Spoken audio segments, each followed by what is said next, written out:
How do you say P-E-N? Pen. I say pin. I know you do. How do you know I do? You don't know I do. Well, you said you did. I believe you. Oh. Hey, Blondies. It's your Blondie. Yes, just one of us today. Hayden and I had some huge technical difficulties. Like, I'm talking like the biggest. We'll get into it. But I did bring on a special guest today, and I think you're going to be really, really happy with the cute blonde I brought. We're just two best friends babbling about life with fun games, amazing guests, and absolutely no politics. We're allergic. We hope you join us for this crazy ride as we banter about all things blondies. Blonde in color, blonde in nature. Let's do this thing. Make sure you comment on Instagram and YouTube channel below. Send us DMs and subscribe on our YouTube, Apple, Amazon, or Spotify. We'll be reading all the comments, so ask away. I have a big feeling after who I introduced today, you're going to have a lot of comments. So let's get right into it. Before I introduce this guest, we have been spending like the past 30 minutes getting her on. I had to beg her to do this last minute. Hayden was visiting me. We'll get into that next week on our on when he's back. He's at Coachella working, and he came to visit me in Phoenix. He saw the show. I'm going to let him tell you how he thought the show was. And we got to spend like 3 days together. We've been working a lot on some fun new projects, and we not only tried one podcast, not only tried two, not only tried three, we did it 4 times, and we had some huge technical difficulties. So unfortunately and fortunately, I get to bring on this very special guest. She has been the biggest troll for the Blondies podcast. She loves to get on those YouTube comments. She is one of our #1 Patreon subscribers. She has a lot of opinions. I can't believe I got her on here. She's a very busy girl in the small town of El Dorado. She is a blonde, at least today. It is Becky B. Here she comes. Well, hi, Mom. Hello, Dee. How are you? I'm good. We call you Becky B, but I know your last name's not Bloomquist. No, but who knows what it is today. Is that okay if I call you Becky B? Oh, yeah. Oh, yeah. What do we think the B... We like alliteration on this podcast, so do you think the B... What do you think the B stands for? Big butt. You don't have a big butt, though. Big boobs? I don't know. Maybe big boob Becky. Mm-hmm. Yeah. So I got you on here. How excited were you to like? I know you were really nervous today when I told you to get on. I know. I basically forced you. I was like, you have really to do didn't this. have clean hair, and I knew I was going to have to wear a lot of makeup, and I'm not real good with computers, so my gal at work, thank God, she knows something. Yeah. We got you on. And you're here. And I'm real sweaty. Oh, God, we don't need, nobody can see the sweat. We can't even smell it. Hopefully you don't smell too bad. That's good. No, okay. I smell okay. I'm just real hot in this shop out here. I did my hair for you today. Does it look good? I like it. I do. Yeah. Is it cute? Yeah, I wasn't going to wear my hat, but you're repping the Blondies hat. How did you get that? Oh, well... You stole it, didn't you? I did. You went to the shop. Yeah. What's going to happen today? I just wanted to give you a little. We have a lot going on today. You and I do. We have to play a game. Are you ready to play a game? You're probably not even ready because I didn't tell you what game we're playing. No, you told me I wouldn't have to do much. That you already had it all planned. I do. I have everything planned. So we're going to play a game. I don't get to tell any stories about you. No. Well, Hayden did reach out. He does have a few questions. Hey. He's sorry he can't be here, but he and I had a meeting very late last night before we went to bed that you were our #1 choice to bring on. Mom, let's get down to business. As a mom for a kid who moved to New York from the Midwest, and you have a kid in the arts, how do you keep staying I mean, obviously you've helped me a lot financially, but like we're not super loaded, but you definitely made sure I always had something to eat. But how do you make sure you stay supportive, but you let a child, if you were to do this again, how would you do it differently? And then how would you tell other parents, like letting a child, like their kid, just go off to New York and try something that's very scary and very out of the norm for kids that want to try something new? It was an adventure, and you made it an adventure. So that made me feel, hey, he's got to try this. Whether it's, I mean, New York was the scariest part. I was like, whoa. But so was sixth grade. So was high school. Yeah. There's so many challenges that if you didn't try it, and you did know a couple of people, so that made it better. But you found a job, and you didn't give up, but you were so full of that, oh gosh, I can do this. I just need a chance. And then when you got on the cruise ship, I was like, oh yeah, he's going, yeah. Well, after I went 2 cruises, yeah. I also think it's a great, even Dad, who has no clue what what I do, I still think he doesn't know what I do. You both never told me no. And I think that for me was the most important. It was just like, yep, try it. Yep, try it. And but having a kid in the arts for a lot of parents is really scary because there's no security in this job. Then there's still like, isn't, for somebody like me, even if I win an Oscar, that doesn't mean I'm guaranteed security next year or the year after. You just better make sure you really save a lot of that. Yeah, if I win an Oscar, I'll be saving a lot of money. Yeah, you just kind of save that. Things happen in your life, and as an adult and a mother, I always felt like women were, I mean, it wasn't such a big deal for women to even go to college. It was, you get married, have babies, blah, blah, blah.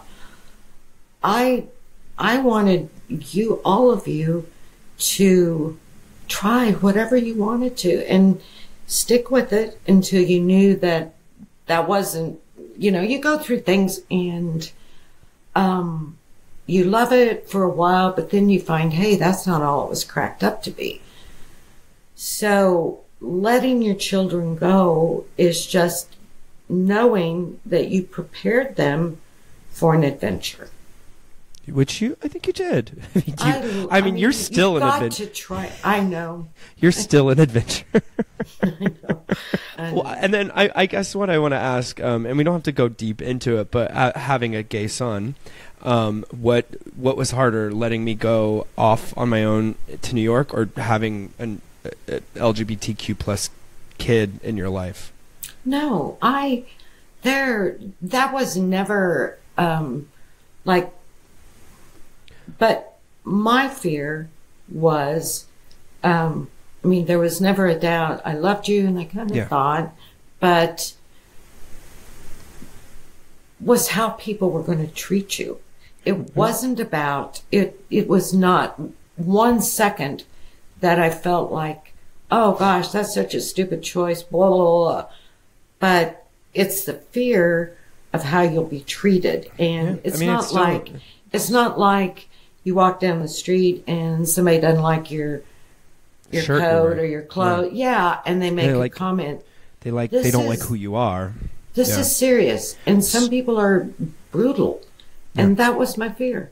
That was what advice would you give to a parent with LGBTQ plus kids? Love them dearly. They're no different than they're still your child, and oh my gosh, it's your life, and for you to be happy, and for your children to be happy and feel comfortable in who they are, and if they're not, they're never going to be happy. It's already a challenge. Like when you're going through it, you're already challenged enough. Yeah. Challenged enough. So having a supportive family is always going to help, even if they don't understand. But I feel like I was very lucky, very blessed.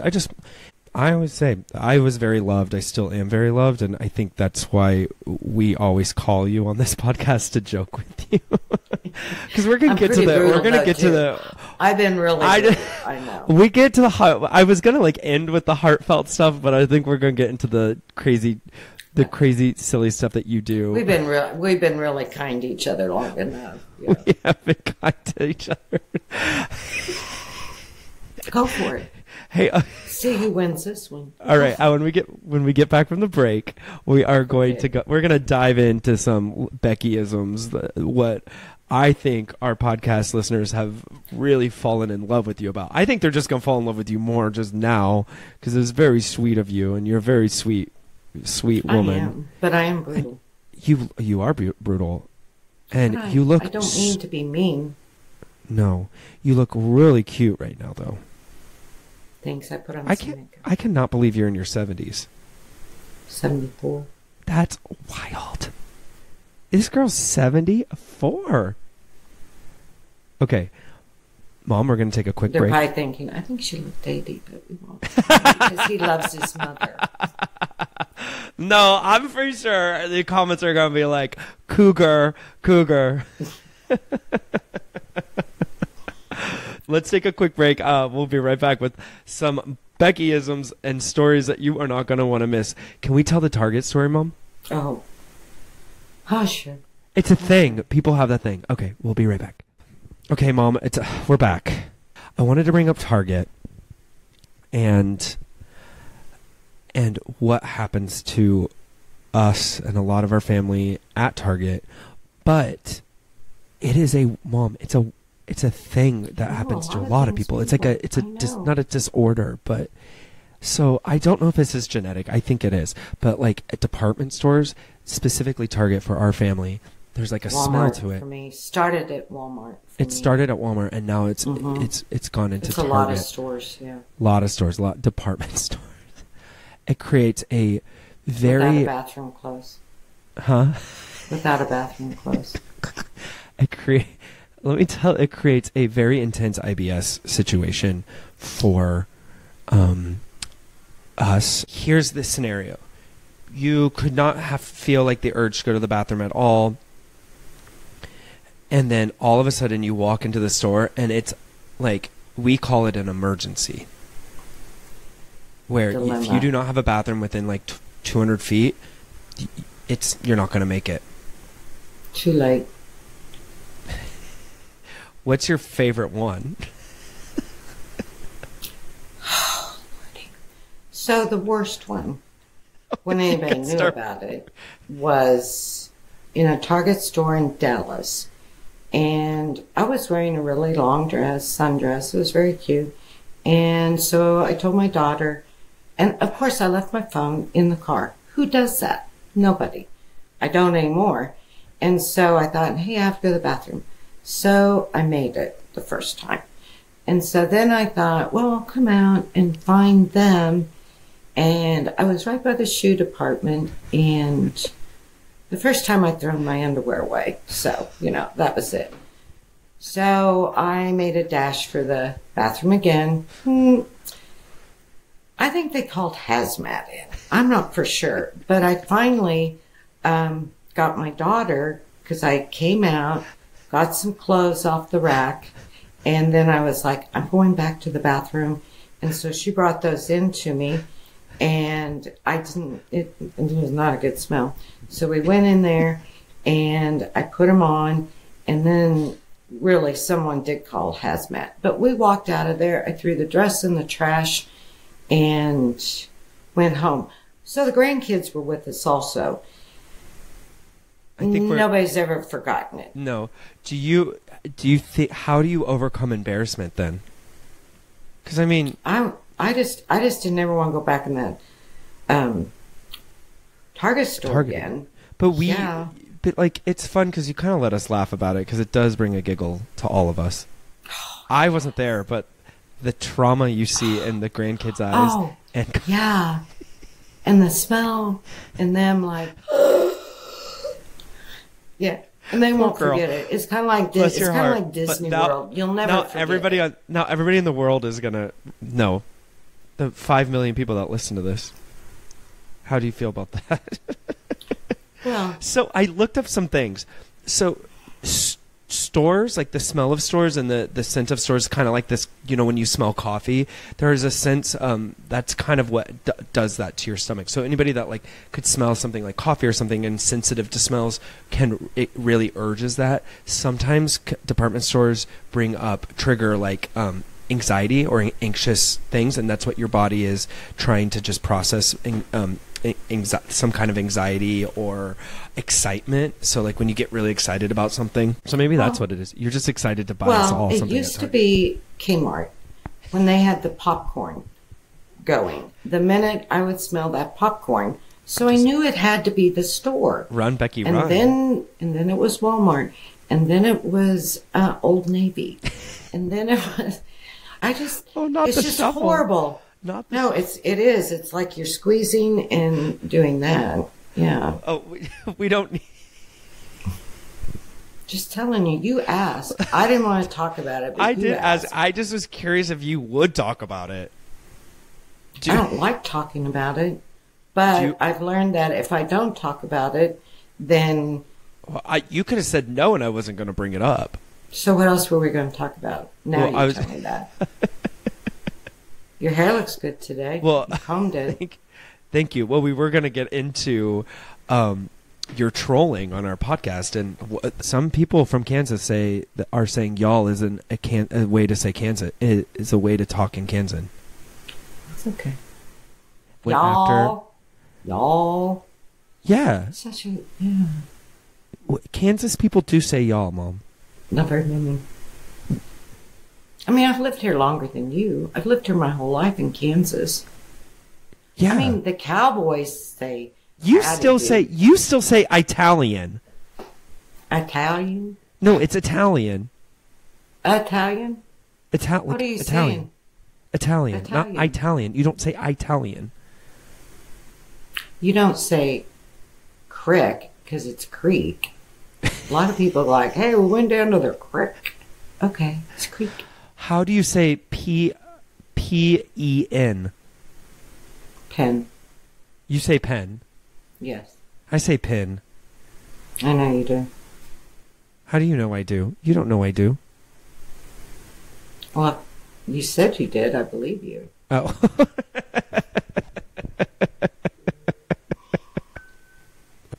What is your biggest blonde moment?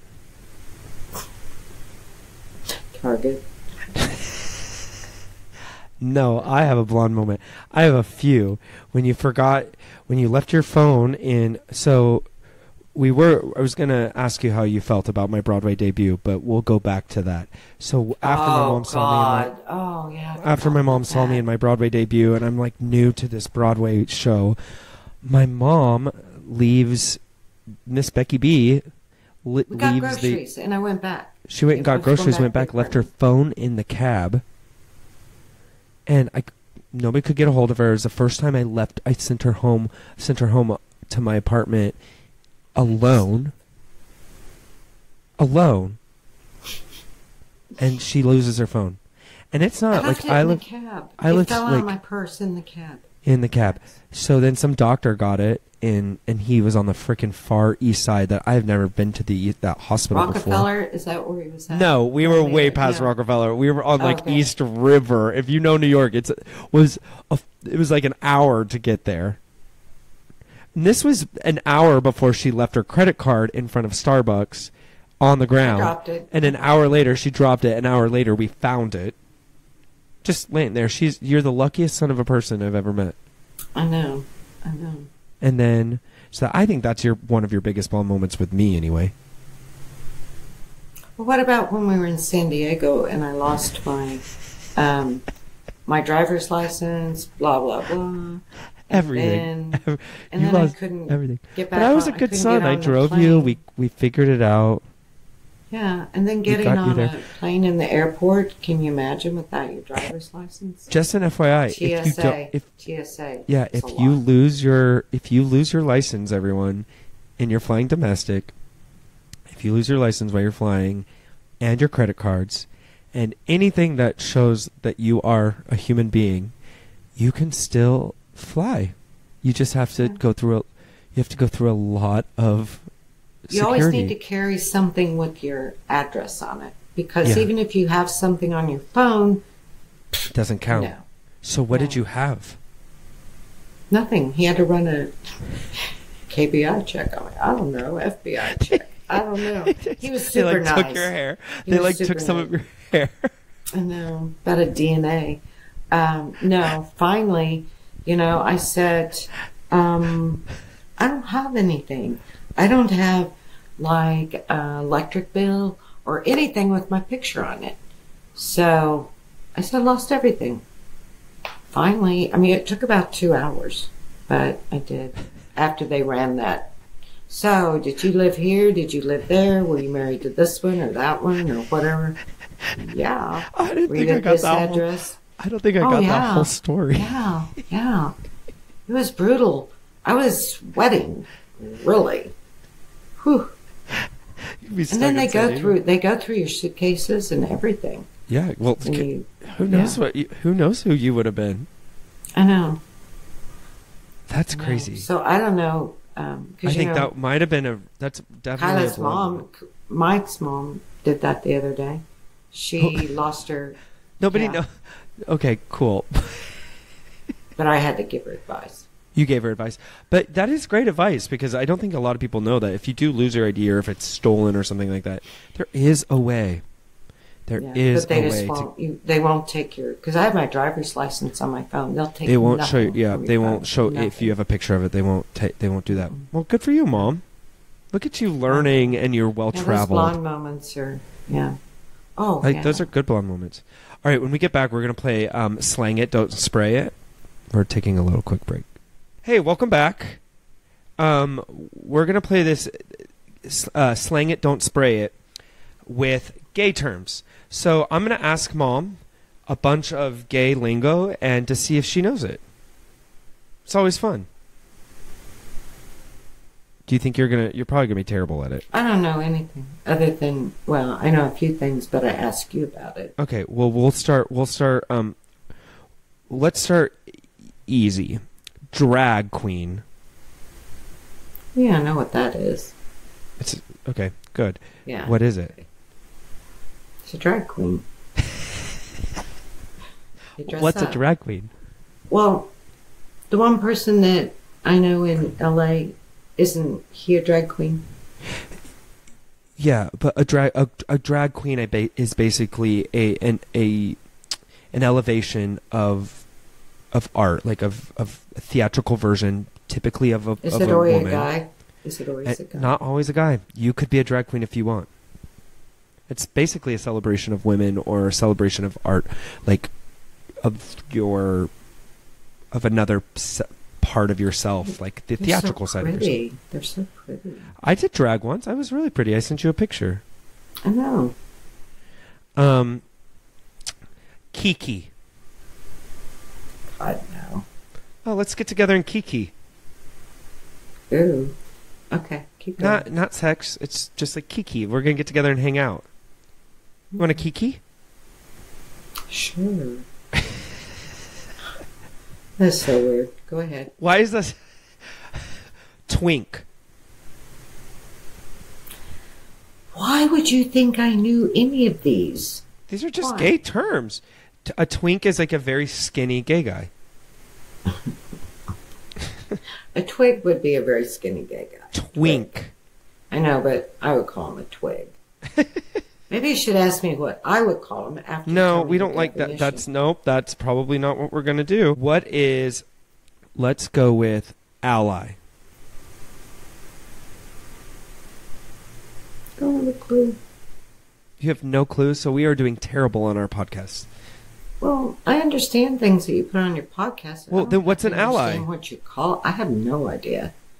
An ally is an ally is a straight presenting person, female or male, whatever, is a straight or somebody that lives a heteronormative life, who is a supportive allyship to the people of the queer community. Well, that makes sense. Yeah. I mean, That's the whole reason we started this podcast. So clearly Hayden and I are not doing a great job about it. I might have skipped that part. I don't know.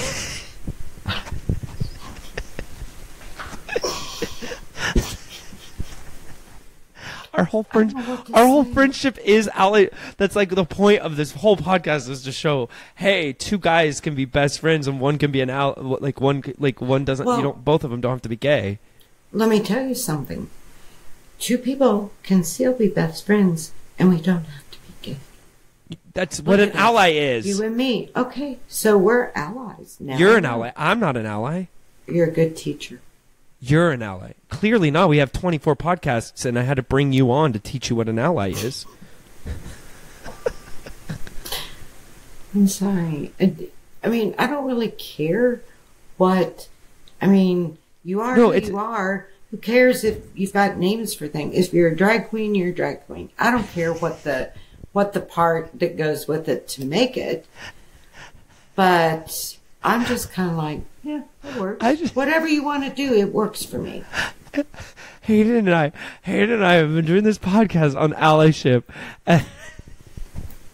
Maybe I watched it, but I just didn't hear the ally stuff. I We didn't say know every. that was We what talk it's about it called. almost every podcast. We're trying not to like stuff it down people's throats. We just want to show we're leading by example. We'll bring up allyship. You know, I cried on one episode because I was so happy to. Crying. Yeah, it's all because I have an ally who is a friend who is so supportive and a little. So I'm your ally. You're also an ally. You're supportive of the queer community. You're not just mine. You're anybody else's. I'm good with whatever anyone wants to do. Yeah, I mean, you're I'm supportive. Serious. I'm serious about whether you're. Yeah. I'm just trying to explain to you what that term is.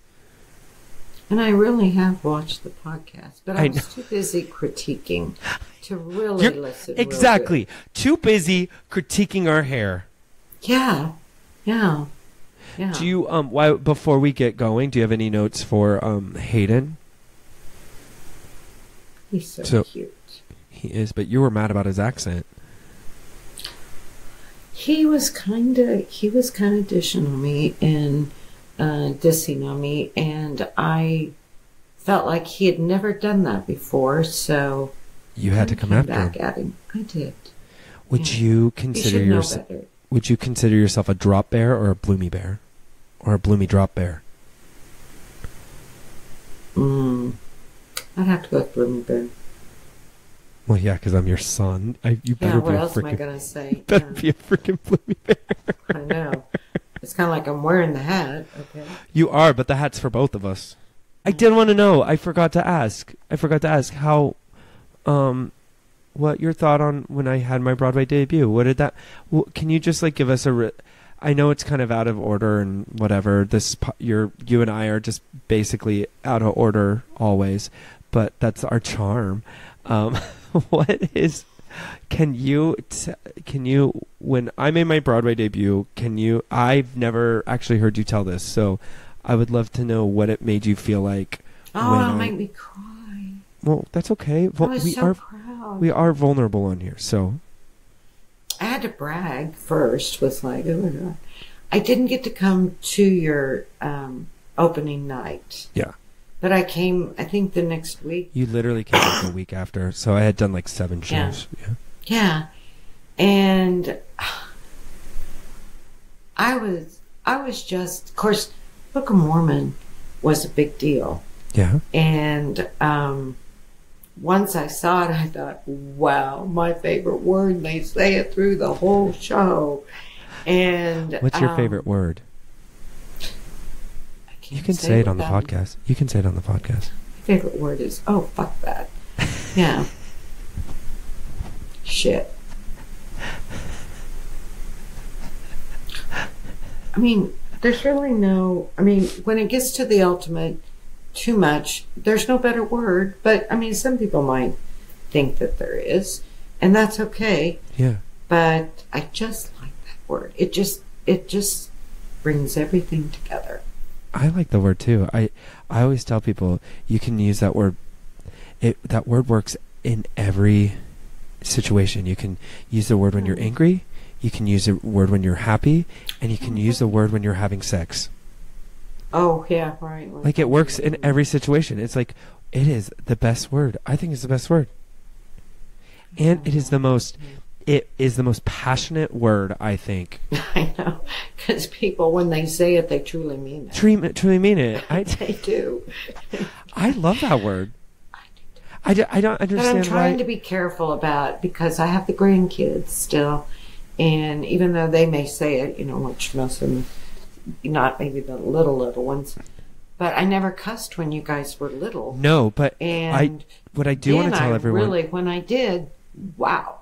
But wow. Yeah, so you and Dad didn't cuss a lot.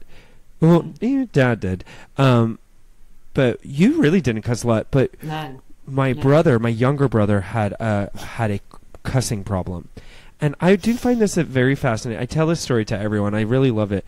I was a goody two shoes. I didn't cuss. I was too scared to say a cuss word.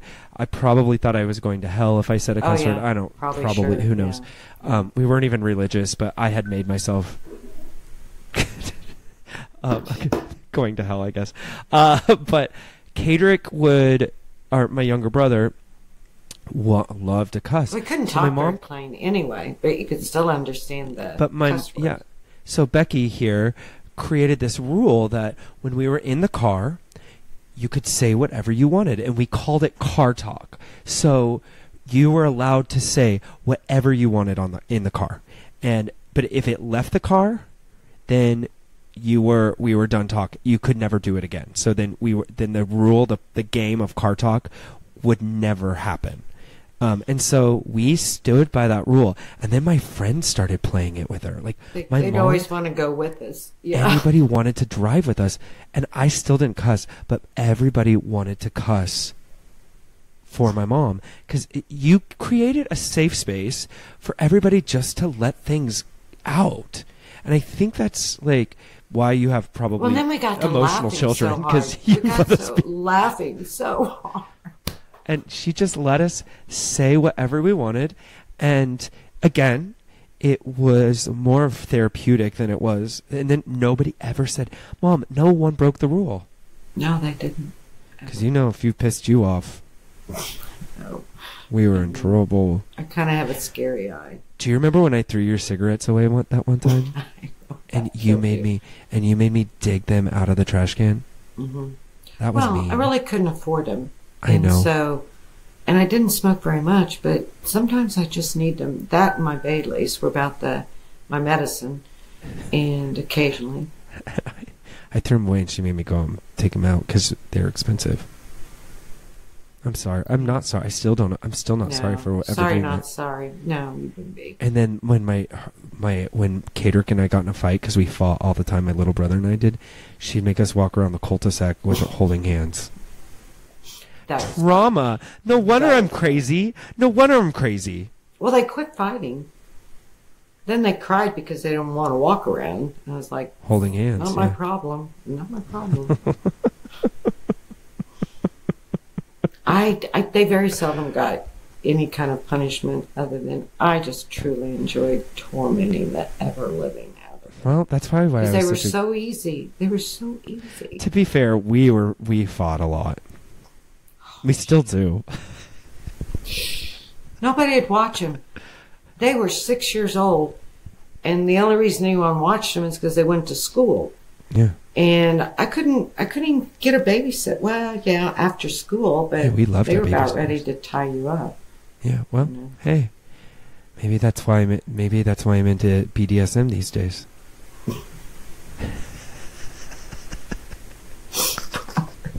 Ooh, yeah. I don't think Becky would hurt you. None of them hurt me. None of them tied me up.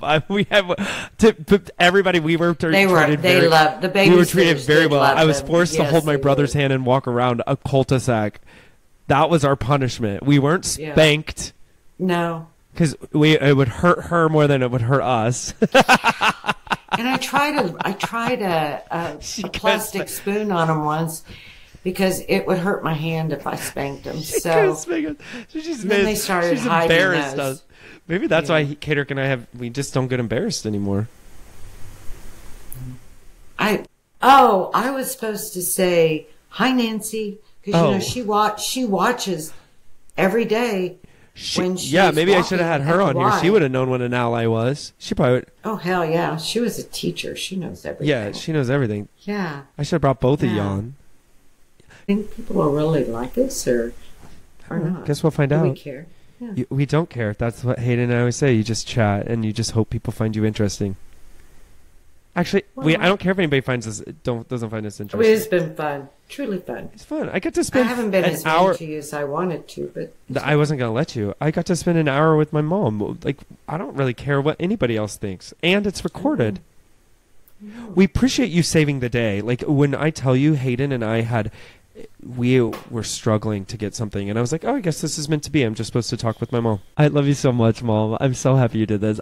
I love you. I love you too. Y'all and tell Hayden. Hayden. He's going to have a hard time replacing me. We'll bring you back on with Hey. We'll bring you. Maybe if I have to skip out on a show, you will. I would do that. You can do this with Hey. Then now maybe that he could teach me his accent. Yeah, that I still really regret. Nor.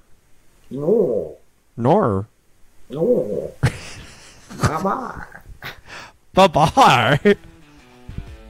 Well, I love you so much, Mom. This has been another episode of... Oh, hey, Mom, this is what we do.